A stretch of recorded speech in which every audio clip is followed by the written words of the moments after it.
손목에 붕대를 감고 묵묵히 식판을 들었던 여군중이, 그러나 그 식판은 누군가에 의해 바닥에 내팽개쳐졌습니다. 그날의 굴욕은 단순한 사건이 아니라 부패한 권력과의 정면 충돌로 이어졌습니다. 이야기는 한 사람의 용기가 어떻게 조직을 바꾸고 부패한 권력을 참교육하는지를 보여주는 이야기입니다. 김서진은 새벽 6시가 되기도 전에 눈을 떴습니다. 생활관 침대에서 몸을 일으키며 왼손목을 살펴봤습니다. 하얀 붕대가 촘촘히 감겨져 있었죠. 전날 창고에서 보급품을 정리하다가 무거운 상자를 들어 올리던 중 삐끗했던 거였습니다. 통증이 아직 남아 있었지만 참을만 했습니다. 중위님 벌써 일어나셨네요. 옆 침대에 누워있던 강유정 중사가 작은 소리로 말했습니다. 서진보다 3살 어린 후배였지만 군 생활은 더 오래한 베테랑이었죠. 유정은 서진이 부임한 첫날부터 든든한 동료가 되어줘 왔습니다. 오늘 창고 점검이 있어서 일찍 나가야 해. 서진은 조용히 대답하며 군복을 입기 시작했습니다. 거울을 보니 32세 여군 중위의 얼굴이 비쳤습니다. 깔끔하게 정리된 단발머리, 화장기 없는 얼굴에서도 단단한 의지가 느껴졌죠. 하지만 요즘 들어 자꾸만 피로감이 쌓여갔습니다. 부대 내 여군 비율은 전체 5. 남자들만의 세상에서 살아남기 위해서는 늘 더 완벽해야 했고 더 강해야 했죠. 실수라도 하는 날엔 역시 여자라서 그래 같은 소리를 들어야 했으니까요. 서진은 이런 환경에서도 꼭 곧이 버텨왔습니다. 중위님 손목 괜찮으세요?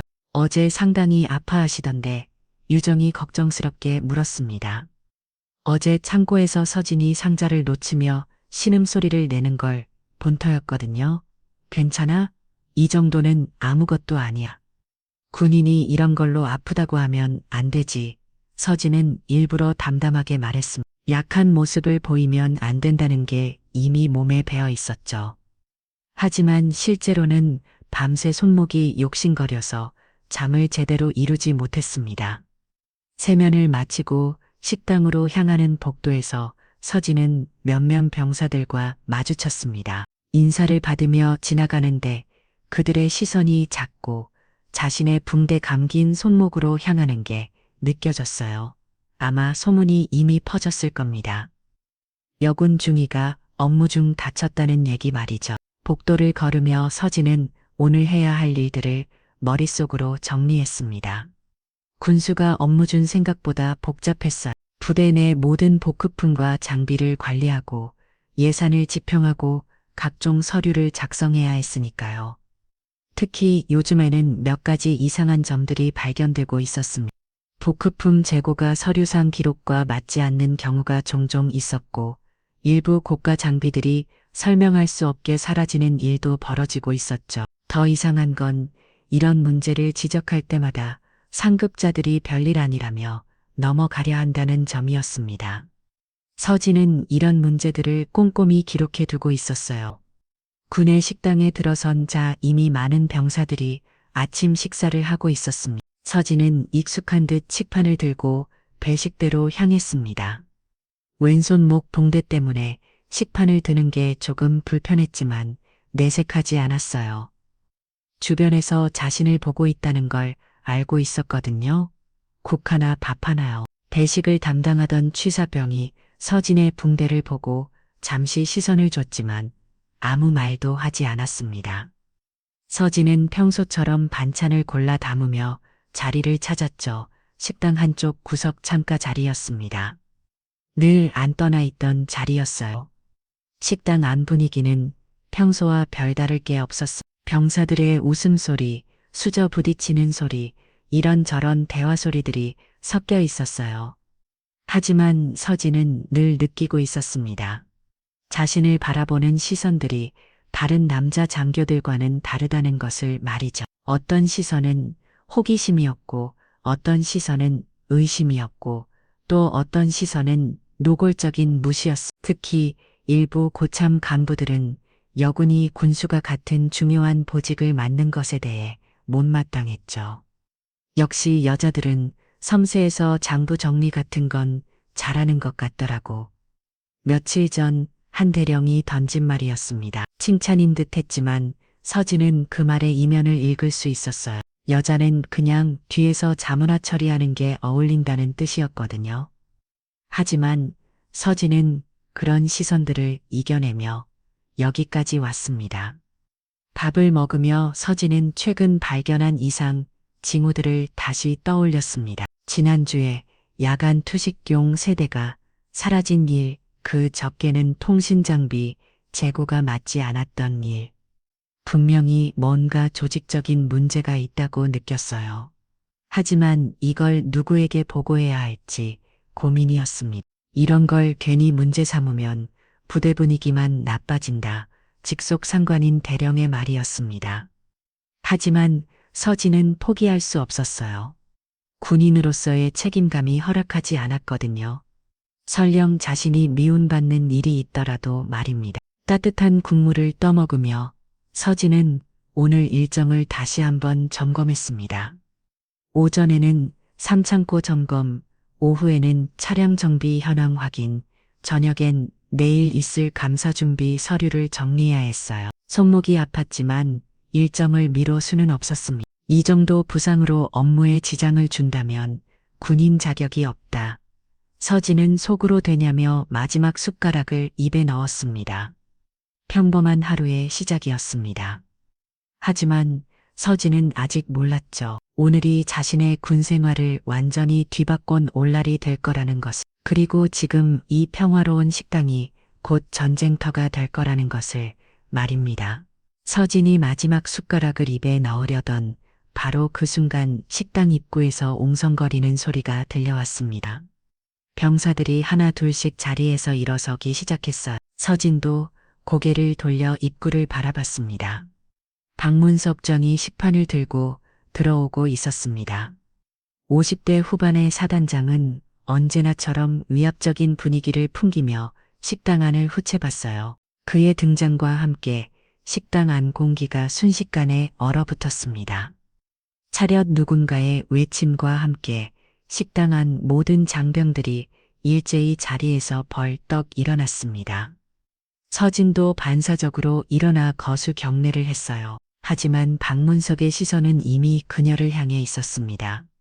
정확히는 그녀의 왼손목에 감긴 하얀 동대를 향해서 말이죠. 박문석은 배식을 받지도 않고 곧장 서진에게 걸어왔습니다. 구두 소리가 식당 바닥에 딱딱 올려 퍼졌어요. 주변 병사들은 숨을 죽이며 상황을 지켜봤습니다. 김서진 중이 차가운 목소리였습니다. 서진은 등줄기가 서늘해지는 걸 느꼈지만 표정은 굳건히 유지했어요. 예, 사단장님, 저게 뭐야? 박문석이 턱으로 서진의 붕대를 가리켰습니다. 그의 눈에는 분노가 가득했어요. 마치 서진이 무슨 큰 잘못을 저지른 것처럼 말입니다. 업무 중 부상을 당해서 서진이 설명하려던 순간 박문석이 큰 소리로 끼어들었습니다. 부상 여군이 부상을 당해 그래서 지금 붕대를 감고 앉아서 밥을 먹고 있는 거야. 목소리가 점점 커졌습니다. 식당 안 모든 사람들이 이 상황을 지켜보고 있었어요. 서진은 얼굴이 달아오르는 걸 느꼈지만 침착하게 대답하려 했습니다. 사소한 부상이라 업무에는 지장이 없습니다. 치료를 받으면서 사소한 부상이라고 그런 몰골로 군인이라고 할 수 있어. 박문석의 목소리가 식당 전체에 울려 퍼졌습니다. 옆자리에 앉아있던 유정 중사가 불안한 표정으로 서진을 바라봤어요. 다른 병사들도 마찬가지였습니다. 모두들 무슨 일이 일어날지 모른 채 긴장하고 있었죠. 군인이 부상을 핑계로 나약한 모습을 보이면 안 된다고 몇 번을 말했어. 특히 여군이라면 더더욱 박문석이 한 걸음 더 다가왔습니다. 서진과의 거리가 불과 반미터도 안 됐어요. 그의 숨소리까지 들릴 정도였습니다. 서진은 어떻게 대답해야 할지 몰랐습니다. 사실 붕대는 의무실에서 권했던 거였고 업무에도 별 지장이 없었거든요. 하지만 사단장 앞에서 변명처럼 들릴 말을 할 수는 없었어요. 사단장님, 저는 닥쳐 박문석이 소리를 질렀습니다. 서진의 말을 아예 들으려 하지도 않았어요. 그리고는 갑자기 서진의 식판에 손을 뻗었습니다. 이런 몰골로 밥을 먹을 자격이 있다고 생각해. 그 순간 박문석이 서진의 식판을 그대로 빼앗아 버렸습니다. 서진은 깜짝 놀라 몸을 뒤로 빼려 했지만 이미 늦었어요. 박문석이 식판을 바닥에 내던졌습니다. 플라스틱 식판이 바닥에 떨어지며 큰 소리가 났어요. 국물이 사방으로 튀어오르고 밥과 반찬들이 바닥에 흩어졌습니다. 식당 안이 완전한 정적에 빠졌습니다. 숟가락 떨어지는 소리조차 들리지 않았어요. 모든 병사들이 숨을 죽인 채 이 상황을 지켜봤습니다. 서진은 바닥에 엎어진 자신의 식사를 내려다봤습니다. 아까까지 따뜻하게 먹고 있던 국과 밥이 차가운 바닥에 뒹굴고 있었어요. 국물이 자신의 군화까지 튀어 올라와 있었습니다. 이게 군인다운 모습이야. 부상 핑계대고 나약한 모습 보이면서 박문석이 계속해서 소리를 질렀습니다. 하지만 서진의 귀가에는 그 말들이 멀리서 들리는 것 같았어요. 온몸이 떨렸지만 겉으로는 티를 내지 않으려 했습니다. 앞으로 이런 몰골로는 식당에 얼씬도 하지 마. 박문석이 마지막으로 한마디를 던지고는 돌아서서 나가버렸습니다. 그의 발걸음이 점점 멀어져 가고 식당 문이 닫히는 소리가 들렸어요. 그제야 식당 안에 있던 병사들이 하나 둘씩 움직이기 시작했습니다. 하지만 아무도 서진에게 다가오지는 않았어요. 모두들 어떻게 해야 할지 모르는 표정이었습니다. 서진은 여전히 바닥에 흩어진 음식을 내려다보며 서 있었습니다. 왼손목이 욕심거렸지만 그보다 가슴이 더 아팠어요. 수치심과 분노가 동시에 밀려왔습니다. 중위님 유정 중사가 조심스럽게 다가왔습니다. 하지만 서진 곁까지 오지는 못하고 망설이고 있었어요. 다른 병사들의 시선이 부담스러웠을 겁니다. 서진은 고개를 들어 주변을 둘러봤습니다. 몇십 명의 병사들이 자신을 바라보고 있었지만 그 누구도 입을 열지 않았어요. 동정의 시선도 있었고 당황한 시선도 있었고 심지어 재미있어 하는 듯한 시선도 있었습니다. 괜찮다. 서진이 작은 목소리로 말했습니다. 자신에게 하는 말인지 유정에게 하는 말인지 모를 정도로 작은 목소리였어요. 서진은 바닥에 떨어진 휴지를 주워들고 무릎을 꿇었습니다.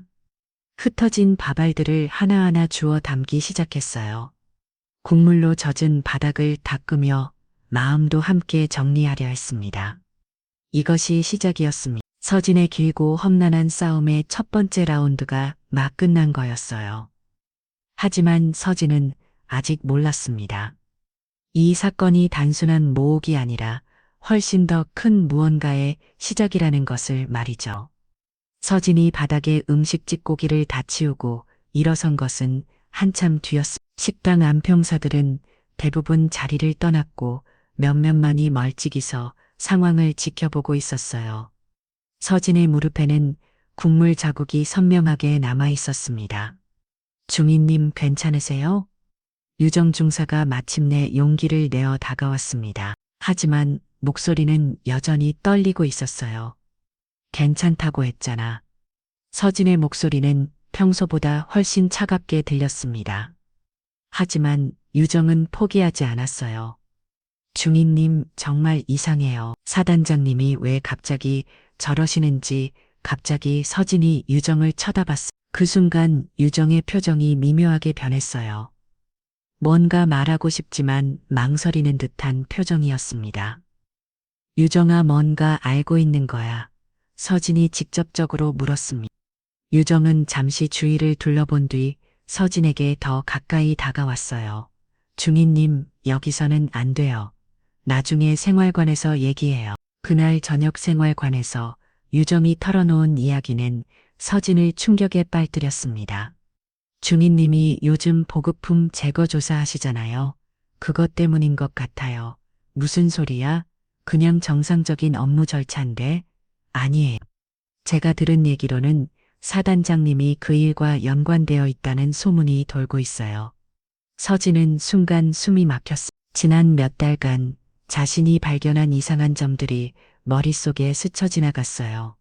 사라진 장비들 맞지 않는 재고, 그리고 상급자들의 미온적인 반응. 정확히 어떤 소문이야 말하기가 너무 위험해요. 하지만 분명한 건 중인님이 조사를 계속하면 더 큰 일이 생길 거라는 거예요. 서진은 침묵했습니다. 하지만 마음속으로는 이미 결정을 내리고 있었어요. 더 파헤쳐봐야겠다고 말입니다. 다음 날 아침 서진은 일찍 일어나 창고로 향했습니다. 어제 일로 인해 오히려 의지가 더 단단해졌어요. 3번 창고에서 야간 투식형 재고를 다시 점검하던 중 뜻밖의 발견을 했습니다. 창고 한쪽 구석에 숨겨진 서류 뭉치였습니다. 공식 장부에 없는 출구 기록들이었어요. 그리고 그 서류에는 박문석 사단장의 사인이 선명하게 찍혀 있었습니다. 이게 뭐지? 서진이 서류를 자세히 살펴보던 순간 뒤에서 발소리가 들렸습니다. 돌아보니 박문석 사단장이 서 있었어요. 혼자가 아니었습니다. 몇 명의 간부들이 함께 있었죠. 김서진 중이 여기서 뭐 하는 거야? 박문석의 목소리는 어제보다 더 차가웠습니다. 서진은 재빨리 서류를 뒤로 숨겼지만 이미 늦었어요. 창고 점검 중입니다. 점검 그래서 남의 서류를 뒤지고 다니는 거야. 박문석이 한 걸음씩 다가왔습니다. 서진은 뒤로 물러날 곳이 없었어요. 창고 벽에 등이 닿았습니다. 이 서류가 뭔지 아세요? 서진이 용기를 내어 물었습니다. 박문석의 얼굴이 순간적으로 일그러졌어요. 감히 사단장한테 따지는 거야. 내가 뭔데 군인으로서 당연한 의무를 다하는 것뿐입니다. 서진이 목소리를 높였습니다. 그 순간 박문석이 서진에게 더 가까이 다가왔어요. 의무, 여자가 무슨 의무를 다한다는 거야. 너 같은 년이 여기서 뭘 할 수 있다고 생각해. 박문석의 말은 점점 더 거칠어졌습니다. 함께 온 간부들도 서진을 애웠었어요. 사단장님, 이건 명백한 부정행위입니다. 이 서류들을 보면 닥쳐 내가 뭘 받든 상관없어. 어차피 아무도 믿지 않을 테니까 박문석이 비우셨습니다. 그리고는 갑자기 서진의 손에서 서류를 빼앗았어요. 이런 것들은 애초에 존재하지 않았어. 알겠어. 박문석이 서류를 찢어버렸습니다. 조각난 종이들이 바닥에 흩어졌어요. 증거를 인멸하시는 거군요. 서진이 침착하게 말했습니다. 박문석의 얼굴이 붉어졌어요. 증거, 무슨 증거? 여기 누가 내 편을 들어줄 것 같아. 박문석이 주위의 간부들을 돌아봤습니다. 그들은 모두 고개를 숙이고 있었어요. 김서진, 너 지금부터 내 말 잘 들어. 이런 짓 그만두고 조용히 지내. 아니면 뭐요? 서진이 당당하게 맞섰습니다. 박문석은 잠시 당황한 듯 했지만 곧 더 위험한 표정을 지었어요.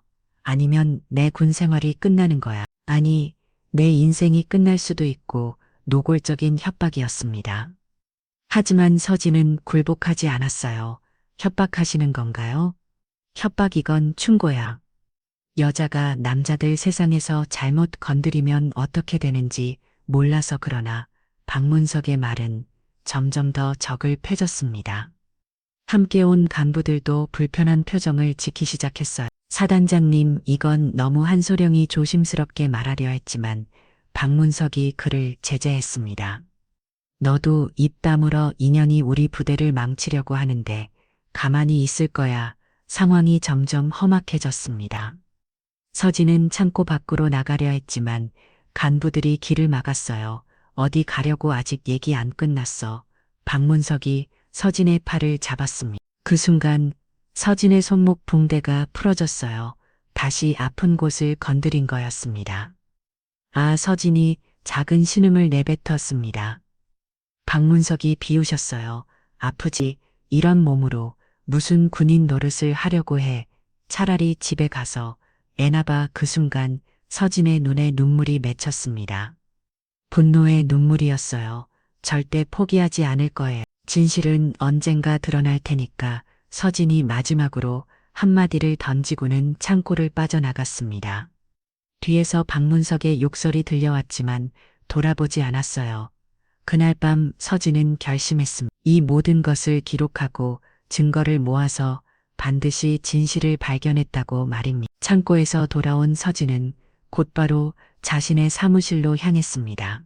손목은 다시 욕심거렸지만 아픔보다는 분노가 더 컸어요.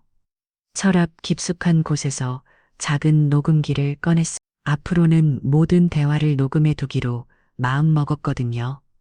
며칠이 지나면서 부대 분위기가 눈에 띄게 변했습니다. 서진과 마주치는 병사들은 대부분 시선을 피했고 일부는 아예 다른 길로 돌아가기도 했어요. 하지만 더 놀라운 건 휴대폰으로 찍힌 영상이 부대 내에서 은밀히 돌고 있다는 사실이었습니다. 중위님, 큰일 났어요. 유정 중사가 다급하게 달려왔습니다. 손에는 자신의 휴대폰을 들고 있었어요. 무슨 일이요? 식당에서 일어난 일, 누군가 몰래 찍었나 봐요. 지금 단체 채팅방에서 난리예요. 유정이 휴대폰 화면을 보여줬습니다. 화질은 좋지 않았지만 박문석이 서진의 식판을 빼앗아 바닥에 엎는 장면이 선명하게 담겨 있었어요. 이거 어떻게 된 거야? 모르겠어요. 하지만 벌써 몇백 명이 봤을 거예요. 댓글들도 유정이 말을 흐렸습니다. 서진이 휴대폰을 받아 댓글들을 읽어봤어요. 여군 주제에 건방지게 굴더니 혼나는구나. 사단장님 잘하셨다. 저런 년들 때문에 부대가 망가져. 불쌍하긴 하지만 뭔가 이유가 있었을 거 아니야. 이거 너무 심한 거 아닌. 아무리 그래도 의견이 완전히 갈렸습니다. 서진을 동정하는 목소리도 있었지만 더 많은 사람들이 박문석의 편을 들고 있었어요. 중위님, 이거 외부로 나가기 전에 뭔가 조치를 취해야 하는 거 아니에요. 유정의 말을 듣던 서진은 갑자기 무언가를 떠올렸습니다.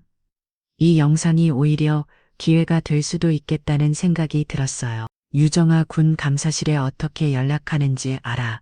감사실요? 왜요? 이 모든 걸 신고할 거야. 영상도 있고 내가 본 서류들도 있고 하지만 유정의 표정이 어두워졌습니다. 중위님, 그러다가 정말 큰일 날 수도 있어요. 사단장을 적으로 돌리면 이미 적이 됐잖아. 그럼 이대로 당하고만 있으라는 거야. 서진의 목소리가 높아졌습니다. 그때 사무실 문이 거칠게 열렸어요. 박문석이 혼자 들어왔습니다. 야, 강유정 중사는 나가. 예, 사단장님. 유정이 황급히 나가면서 서진에게 걱정스러운 눈빛을 보냈습니다. 문이 닫히자 박문석이 서진에게 다가왔어요. 김서진, 너 지금 뭔 짓 하는 거야? 무슨 말씀이신지. 시침이 떼지 마. 영상 돌아다니는 거 다 알고 있어. 그리고 내가 감사실에 신고하려 한다는 것도. 박문석의 목소리가 사무실 전체에 울려 퍼졌습니다. 서진은 마음을 단단히 먹었어요. 신고할 거예요. 사단장님이 하신 일들 그리고 보급품 유출건까지 전부 이 미친년이 감히 누구를 협박하는 거야. 박문석이 주먹을 붉은 쥐었습니다. 순간 서진은 몸을 움직이렸지만 시선은 피하지 않았어요. 협박이 아니라 정당한 신고입니다. 정당한 신고라고 너 같은 년이 뭘 안다고 이 부대가 어떻게 돌아가는지 나 알고 떠도는 거야. 박문석이 책상을 확 하고 찼습니다. 서진의 컴퓨터가 흔들렸어요. 알아요. 그래서 더 신고해야 하는 거죠. 야, 김서진, 너 지금 내 말 듣고 있는 거야. 내가 누군지 알아. 박문석 사단장님이시죠. 서진이 침착하게 대답했습니다. 하지만 박문석은 이 대답이 마음에 들지 않았나 봅니다. 사단장님이라고. 그럼 사단장한테 이런 식으로 대하는 게 맞다고 생각해. 존경받을 만한 사단장이라면 존경하겠습니다. 그 순간 박문석의 얼굴이 완전히 일그러졌습니다. 이 건방진 년이 너 정말 죽고 싶어 하는구나. 박문석이 서진에게 한 발짝 더 다가왔습니다. 이제 둘 사이의 거리는 불과 30cm도 안 됐어요. 협박하시는 건가요? 그것도 녹음하고 있는데 서진이 책상 위에 놓인 작은 녹음기를 가르쳤습니다. 박문석의 눈이 커졌어요. 녹음을 이 미친년이 정말 박문석이 녹음기를 집으려 했지만 서진이 재빨리 가져갔습니다. 이미 백업해도 써요. 클라우드에도 올려놓고요. 너 정말 죽고 싶구나. 좋아. 그럼 끝까지 가보자. 박문석이 휴대폰을 꺼냈습니다. 어디론가 전화를 걸기 시작했어요. 여보세요? 저 박문석입니다. 네, 김서진 중위권인데요. 네, 방장 조치를 취해주세요. 전화를 끊은 박문석이 서진을 보며 비웃었습니다. 김서진, 너 이제 끝이야. 1시간 안에 내 전출 명령이 떨어질 거다. 전출이요? 그것도 아주 좋지 않은 곳으로 말이야.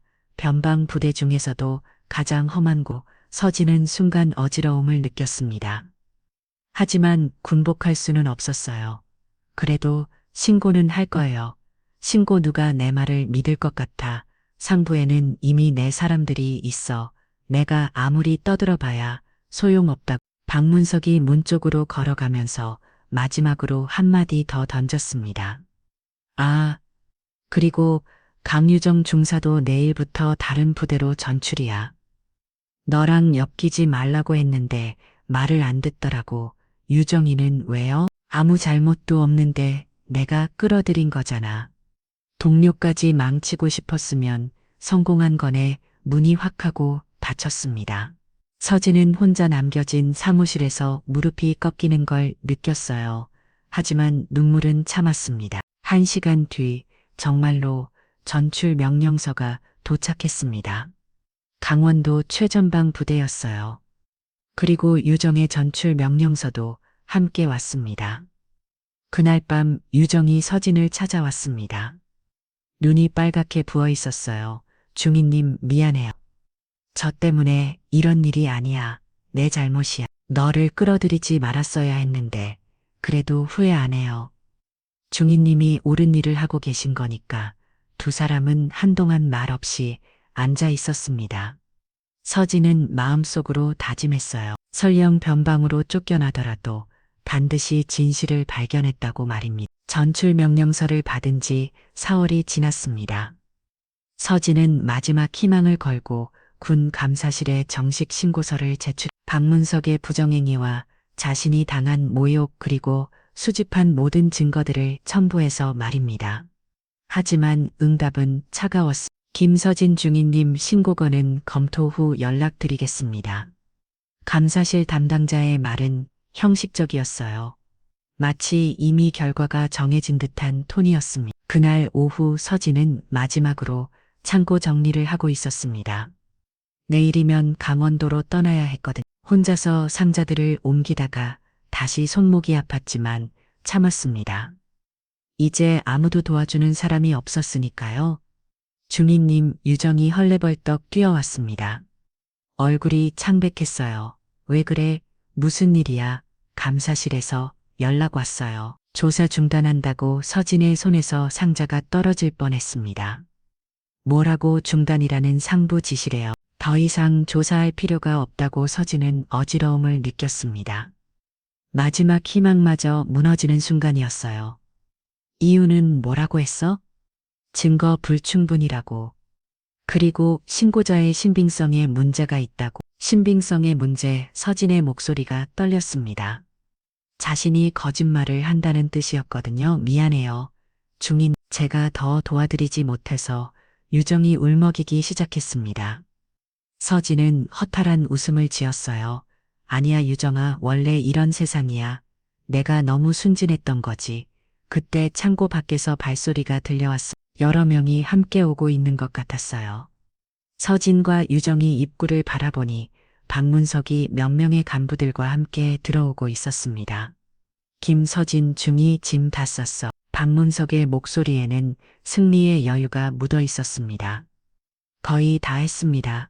서진이 담담하게 대답했어. 하지만 속으로는 분노가 끓어오르고 있었어요.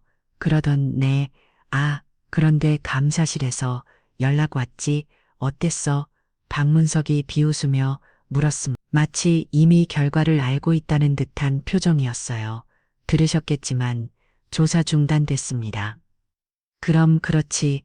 내가 뭐라고 했어? 아무도 내 말 안 믿는다고. 박문석이 크게 웃었음. 함께 온 간부들도 어정쩡하게 따라 웃었어요.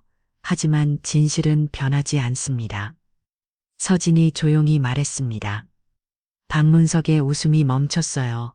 진실, 무슨 진실? 내가 혼자 지어낸 얘기 말고 사단장님께서 보급품을 빼돌리신 것, 그리고 저에게 모욕을 주신 것, 모두 사실입니다. 이 미친년이 아직도 박문석이 서진에게 다가왔어. 서진은 한 발짝 뒤로 물러났지만 곧 창고 벽에 등이 닿았어요. 좋아. 그럼 내가 확실하게 가르쳐 주지. 이 세상이 어떻게 돌아가는지 말이야.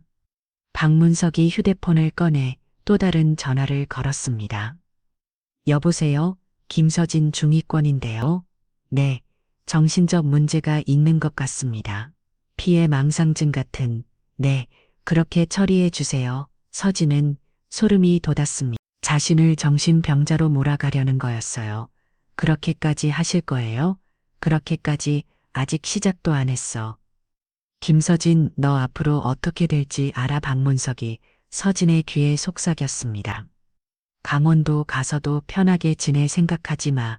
내 손은 전국에 다 뻗어 있거든. 내가 어디를 가든 지옥으로 만들어 줄 테니까 왜 이렇게까지 하시는 거예요? 제가 뭘 잘못했다고, 내 존재 자체가 잘못이야. 여자 주제의 남자들 세상에서 까불고 다니니까 이런 일이 생기는 거지. 박문석의 말은 점점 더 저급해졌습니다. 함께 온 간부들도 고개를 숙이며 불편했어요. 사단장님, 이 정도면 한소령이 말하려 했지만 박문석이 그를 제재했습니다. 너희들도 입탐으로 인연이 우리 모두를 망치려고 하는데 가만히 있을 거야. 서진은 절망감에 휩싸였습니다. 아무도 자신의 편이 되어주지 않았어요. 심지어 옳다고 생각하는 사람들조차 입을 다물어 있었어. 김서진, 마지막으로 기회를 줄게. 지금이라도 사과하고 모든 걸 포기해. 그럼 강원도 대신 다른 곳으로 보내줄 수도 있어. 박문석이 마지막 제안을 했습니다. 하지만 서진은 고개를 저었어요. 사과할 일은 없습니다. 제가 한 건 정당한 일이니까요. 정당한 일이라고 좋아. 그럼 끝까지 가보자. 너 이제 정말 끝이야. 박문석이 돌아서면 마지막으로 한마디 더 던졌습니다. 그리고 내 신고서 이미 상부에서 묻어버렸어. 애초에 접수도 안 된 거나 마찬가지지. 강효정 중사도 내일 전출 가고 너도 모르면 여기서 사라져. 그럼 이 모든 게 없던 일이 되는 거야. 문이 닫히고 서진은 혼자 남았습니다. 무릎에 힘이 풀려 주저앉았어요. 그동안 쌓은 모든 것이 한순간에 무너지는 기분이었습니다. 하지만 포기할 수는 없었습니다. 설령 혼자가 되더라도, 설령 모든 세상이 등을 돌리더라도 말입니다. 서진은 떨리는 손으로 휴대폰을 꺼냈어요.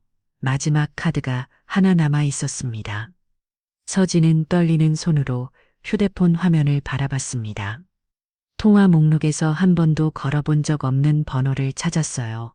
아버지의 개인 번호였습니다. 하지만 마음속으로는 이미 포기하고 있었죠. 아버지는 지금 해외 파병 중이라고 들었거든요. 그래도 마지막 희망을 붙잡고 전화를 걸었습니다. 여보세요. 익숙한 목소리가 들려왔습니다. 서진은 순간 말문이 막혔어요. 아빠 서진아, 무슨 일이야? 목소리가 이상한 아버지 김태성의 목소리는 생각보다 가까이서 들렸습니다. 해외에서 걸려오는 전화치고는 너무 선명했어요. 아빠 지금 어디 계세요? 응, 서울이지. 어제 돌아왔어. 왜? 서진은 깜짝 놀랐습니다. 해외 파병 중이라고 들었는데 벌써 돌아오셨다니요? 아빠, 저 지금 큰일 났어요. 서진이 울먹이며 말했습니다. 그동안 참아왔던 감정들이 한꺼번에 쏟아져 나왔어요. 무슨 일인데? 천천히 말해봐. 사단장이 저한테 너무 심하게 해요. 식판도 없고 협박도 하고. 서진이 지난 며칠간 일어난 일들을 차근차근 설명했습니다. 박문석의 모욕, 보급품 유출 의혹, 그리고 감사실 조사 중단까지 모든 것을 털어놨어요. 전화 너머로 한동안 침묵이 흘렀습니다. 그리고 아버지의 목소리가 들려왔는데 평소와는 완전히 달랐어요. 박문석이라고 했지. 네, 서진아 아빠가 해결해 줄게. 아버지의 목소리에는 서늘한 분노가 담겨 있었습니다. 서진은 처음 들어보는 아버지의 목소리에 놀랐어요. 아빠 괜찮아요. 그냥 강원도 가서 조용히 지낼게요. 조용히 지내라고 내 딸이 그런 모욕을 당했는데. 하지만 아빠는 지금 해외에 그리고 권한도 서진아 아빠가 누군지 너도 알잖아. 그 순간 서진은 깨달았어. 아버지를 단순한 파병 장교로만 생각했던 자신의 착각을 말이죠. 아빠, 설마, 응, 아빠는 현역 육군 참모총장이야. 그동안 내가 스스로 설 수 있도록 숨겨왔던 거지. 서진은 충격에 빠졌습니다. 자신의 아버지가 군 최고 위층이었다니요. 그동안 왜 말하지 않으셨는지 이해가 안 됐어요. 왜 말씀 안 하셨어요? 내가 내 딸이라는 이유로 특히 받는 걸 원하지 않았거든. 너도 그런 걸 싫어하잖아. 아버지의 말이 맞았습니다. 서진은 언제나 자신의 실력으로 인정받고 싶어 했거든요. 하지만 이번엔 다르다. 내 딸을 건드린 놈을 가만두지 않겠어. 아버지의 목소리가 점점 차가워졌습니다. 아빠 하지만 이미 감사실에서 감사실 거기 책임자가 누군지 알아. 내 직속 부하야. 당장 전화해서 뒤집어 풀기. 서진은 현실감이 사라지는 기분이었습니다. 그동안 절망적이라고 생각했던 상황이 순식간에 바뀔 수 있다니요. 아빠 정말 괜찮을까요? 혹시 아빠한테까지 피해가 가면 피해. 서진아, 지금 누가 누구한테 피해를 줄 수 있다고 생각하는 거야. 아버지가 웃었습니다. 하지만 그 웃음은 따뜻하지 않았어요. 박문석 그놈 내가 직접 처리하마. 전화를 끄는 서진은 한동안 멍하니 서 있었습니다. 유정이 조심스럽게 다가왔어요. 중임님, 무슨 일이에요?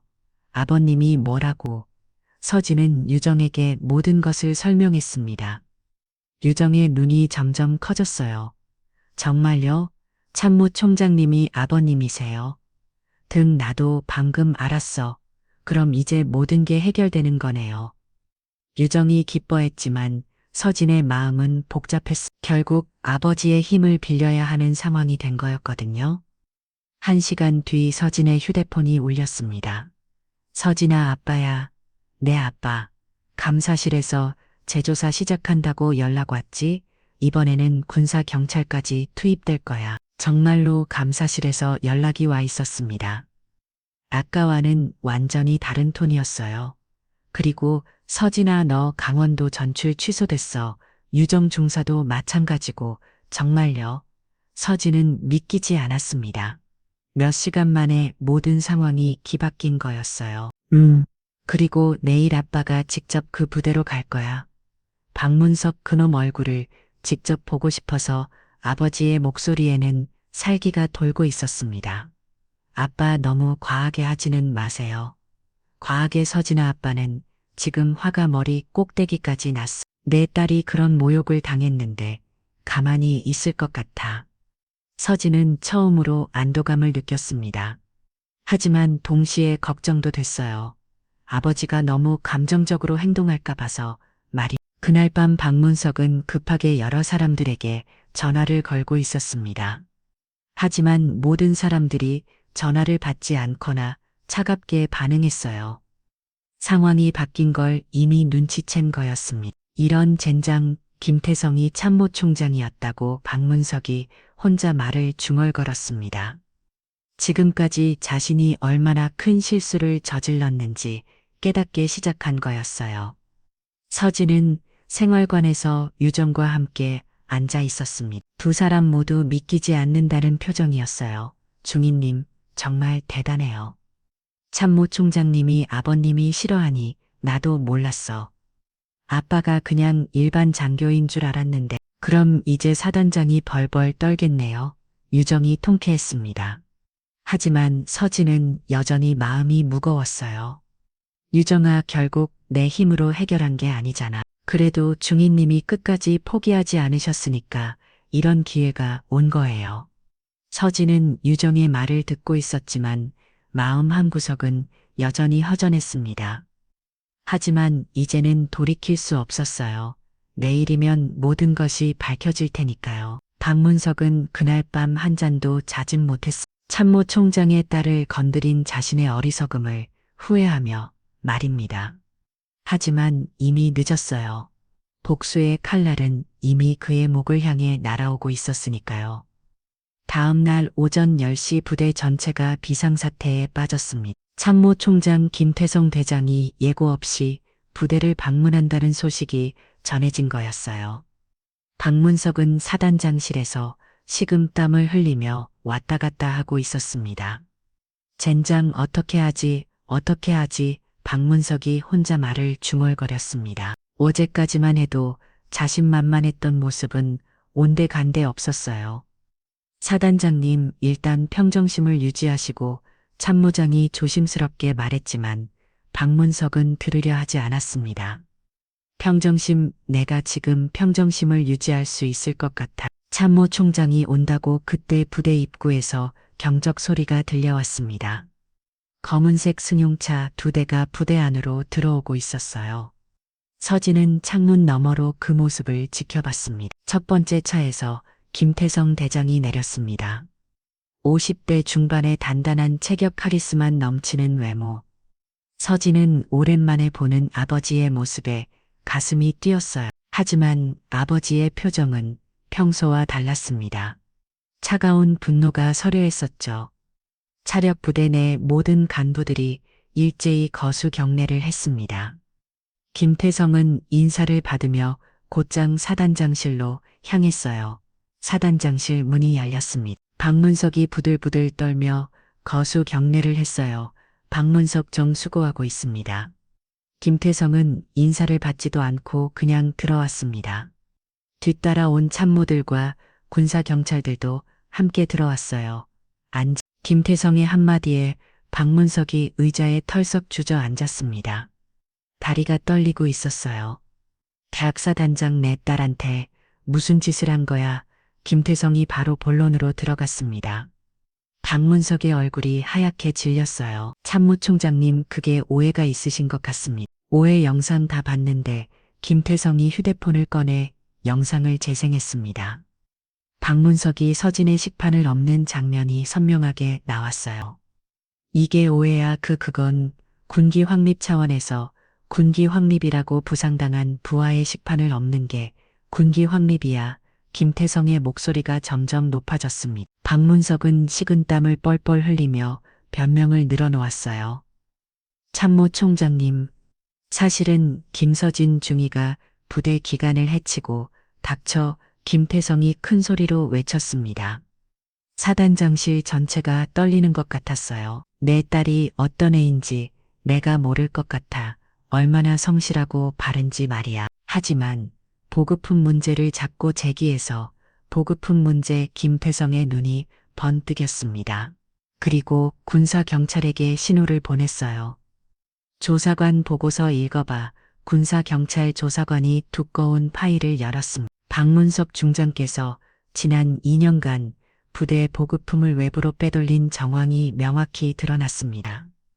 야간 투식형 47대 통신장비, 23세트 기타 군용품 다수 거짓말이야. 그런 일은 없었어. 박문석이 벌떡 일어나며 소리쳤습니다. 하지만 조사관은 계속 읽어나갔어요. 민간 업체와의 불법 거래 정황도 포착됐으며 차익을 개인 계좌로 빼돌린 증거도 확보했습니다. 총 금액은 3억 원 상당. 이건 조작이야. 누군가 나를 모아맞은 거라고 박문석이 미친 듯이 소리쳤습니다. 하지만 김태성은 냉소적으로 웃었어요. 조작이라고 내 통장 내역까지 다 나와 있는데 조사관이 또 다른 서류를 펼쳤습니다. 박문석의 개인 계좌 거래 내역이었어요. 이건 어떻게 박문석이 말을 더듬었습니다. 더 이상 변명할 수 없다는 걸 깨달은 거였죠. 박문석 너 지금까지 잘도 해먹었구나. 내 딸을 짓밟아가면서까지 김태성이 박문석에게 다가갔습니다. 박문석은 의자에서 벌벌 떨고 있었어요. 참모 총장님, 저는 정말 몰랐습니다. 김서진 중위가 총장님 따님인 줄 몰랐다고. 그럼 알았으면 안 그랬을 거라는 뜻이야. 김태성의 방문에 박문석은 대답하지 못했습니다. 답해봐, 내 딸이 아니었으면 계속 그런 식으로 괴롭혔을 거지. 그게 아니라 이 더러운 놈아, 내가 한 짓씩 얼마나 추잡한지 알아. 김태성이 책상을 주먹으로 내리쳤습니다. 광하는 소리와 함께 탁상의 물건들이 흔들렸어요. 그때 사단장실 문이 열리고 서진이 들어왔습니다. 김태성이 딸을 보며 표정을 바꿨어요. 서진아, 왜 여기 왔어? 아빠, 제가 직접 말하고 싶어서요.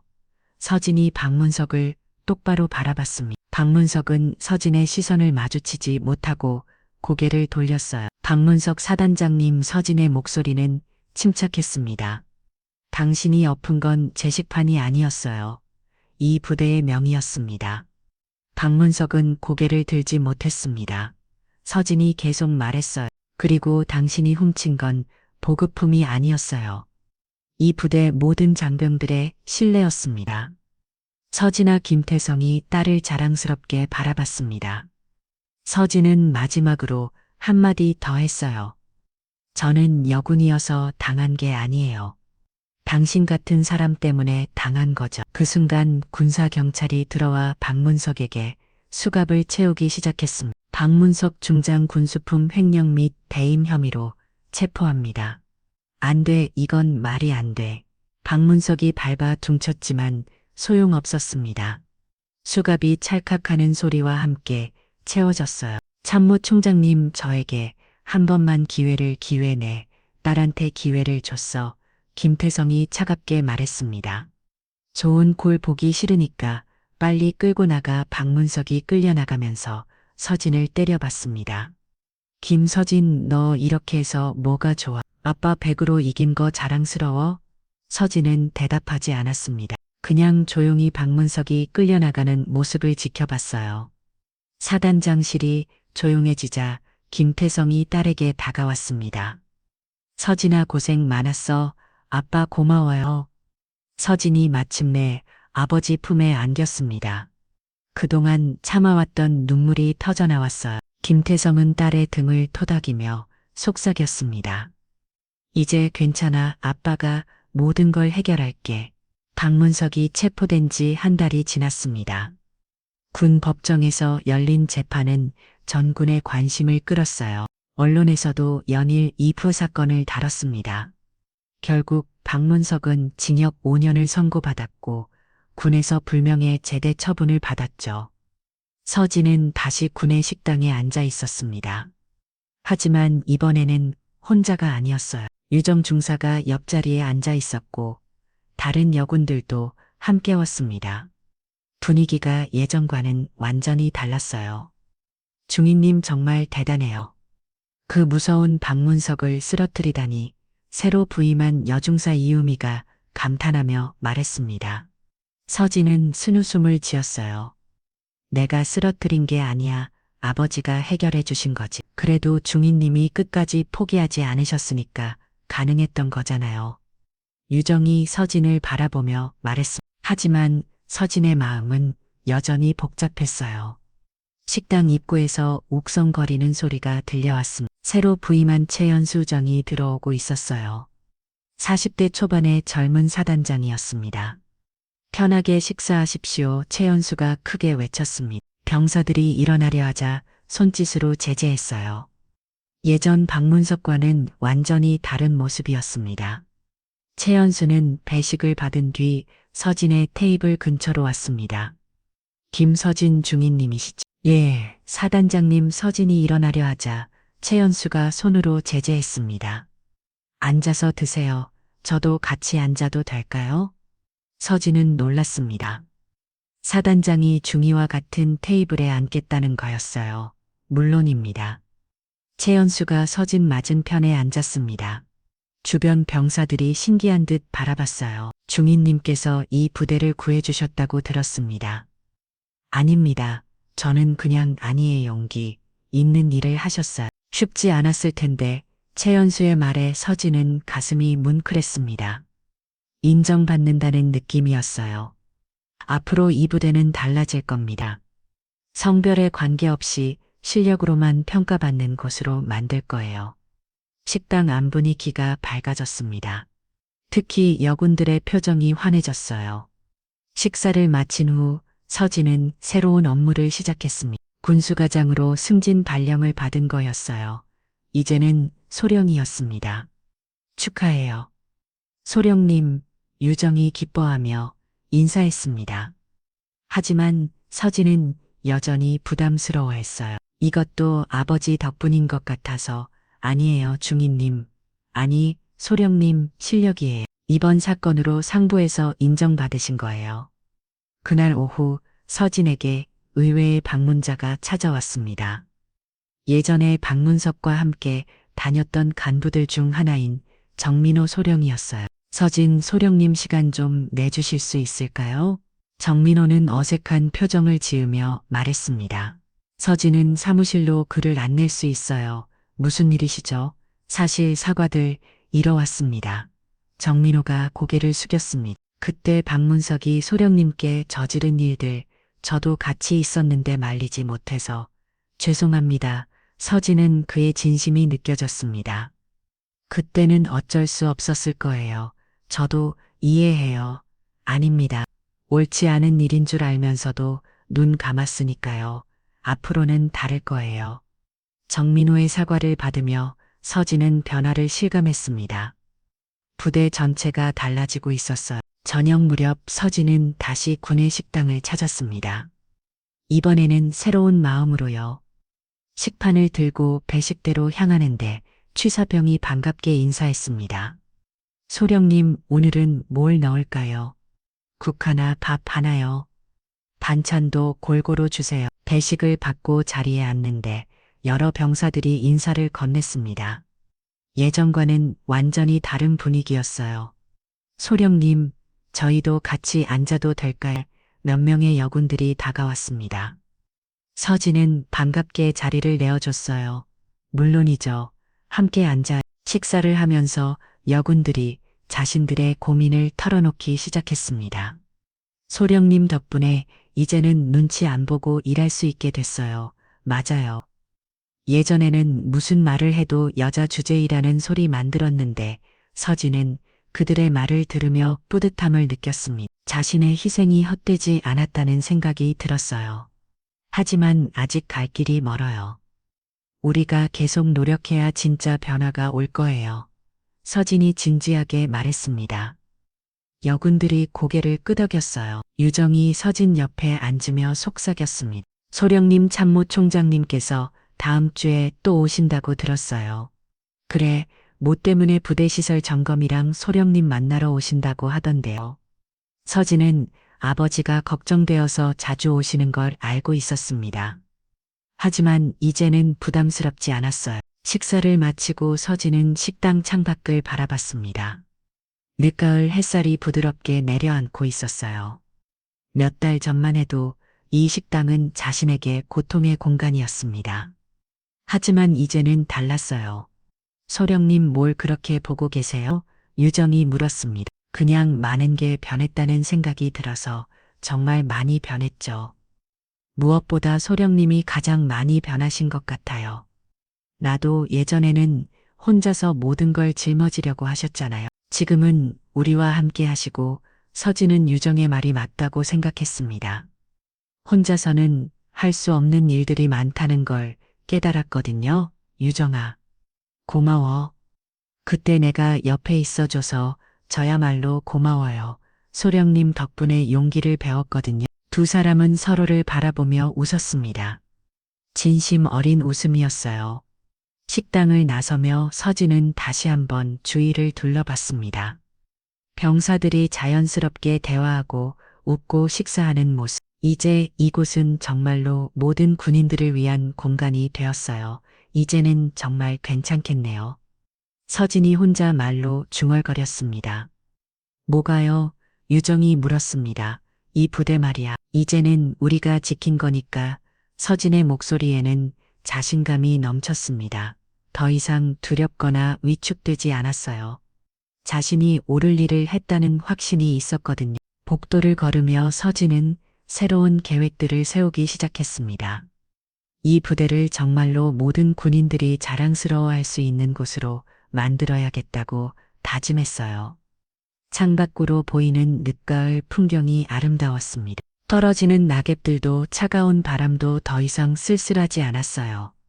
이제 서진에게는 함께할 동료들이 있었고 지켜야 할 가치가 있었고 무엇보다 자신감이 있었으니까요. 이 영상은 부당한 권력 앞에서도 침묵하지 않는 용기의 가치를 말해줍니다. 누군가의 침묵 뒤에는 어떤 두려움이 있었을까요? 당신이라면 서진처럼 나설 수 있었을까요? 정의는 때로 고립을 부르지만 결국 변화를 이끄는 씨앗이 됩니다. 불의에 맞서는 일은 결코 쉽지 않지만 침묵한다면 더 큰하게 자라납니다. 박문석의 부정행위와 모욕을 그대로 두었다면 더 많은 피해자가 생겼을 것입니다. 혹시 지금 당신 주변에도 그날의 식판이 있지는 않나요? 오늘의 교훈이었습니다. 인생은 옆집 사연에 들러주시는 모든 분들께 진심으로 감사드립니다.